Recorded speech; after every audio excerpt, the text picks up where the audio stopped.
एक बार क्या हुआ ना कि एक लड़का था, तो वो काम करता था, तो उसको लगता था कि अमीर जो है ना वो 65 की उम्र में ही बना जा सकता है, या फिर 50 की उम्र में, या फिर विरासत में जो दौलत मिलेगी ना उस तभी अमीर बना जा सकता है। तो ऐसा ही था। तो उसके सामने एक बार क्या हुआ कि वो जहाँ काम करता था तो वहाँ पर एक यंग लड़का आया, मतलब महंगी कार लेकर।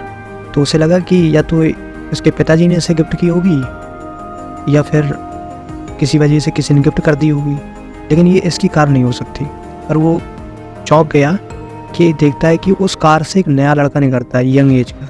उसने उससे पूछा कि ये कार आपने खरीदी? उसने कि हाँ। उनको फिर ऑथर ने पूछा कि कैसे खरीदी? उन्होंने कहा मैं बिजनेसमैन हूँ और मैंने बिजनेस कर खरीदी।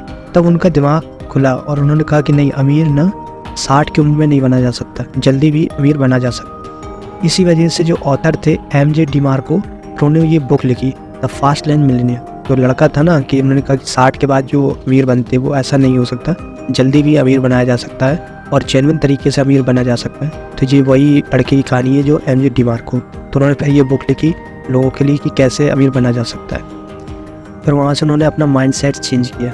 फिलहाल आप देखेंगे कि यूट्यूब में इसकी कई सारी बुक समरी बनी हुई है, और समस्या ये है कि काफ़ी लोगों ने आधी अधूरी जानकारी दी है और कुछ लोग गलत जानकारी दे रहे हैं। तो कंप्लीट नॉलेज नहीं है और कुछ लोग गलत इन्फॉर्मेशन बांट रहे हैं। तो इसीलिए मैंने फिर एक ये बुक समरी बनाई जहाँ पर आपको पूरी जानकारी मिलेगी और जेन्युइन जानकारी मिलेगी कि एक्चुअल में एम.जे. डिमार्को ने जो बुक लिखी ना द फास्ट लेन मिलियनेयर, उसमें बताया क्या है। तो चलिए शुरू करते हैं। तो फिर उन्होंने अपनी बुक लिखी और उसमें 3 लोगों को डिस्कस किया कि दुनिया में जो लोग वेल्थ एक्यूमुलेट कर रहे हैं वो 3 लोग ही हैं।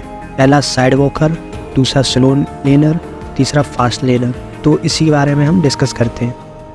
तो पहला जो है साइड वॉकर। तो साइड वॉकर जनरली क्या होता है, पुअर क्लास को हम कह सकते हैं। यहाँ पर बुक में कहीं मेंशन नहीं है कि पुअर क्लास को ही हम साइड वॉकर कहेंगे, बट जनरली हम समझ सकते हैं कि इस तरह की जो कंडीशन होती है वो पुअर क्लास की होती है। तो ऑथर के अकॉर्डिंग क्या होता है कि साइड वॉकर मतलब ये लोग पैदल चलते हैं और इनके पास ना तो कोई सेविंग होती है ना कुछ, ठीक है, इनके पास ना तो सेविंग एविंग कुछ नहीं होती। ये लोग पैदल चलते हैं और डेप्थ मतलब कर्जा तो इन पर बड़ा ही बड़ा होता है। ये लोग कल के बारे में कुछ नहीं सोचते, ये लोग सिर्फ आज के बारे में सोचते हैं कि आज है, अभी है, जो कुछ है कल किसने देखा है। रिटायरमेंट जैसा कुछ नहीं होता, इन्वेस्टमेंट जैसी कुछ नहीं होती, हेल्थ इंश्योरेंस जैसा कुछ नहीं होता, मतलब नथिंग, कुछ भी नहीं।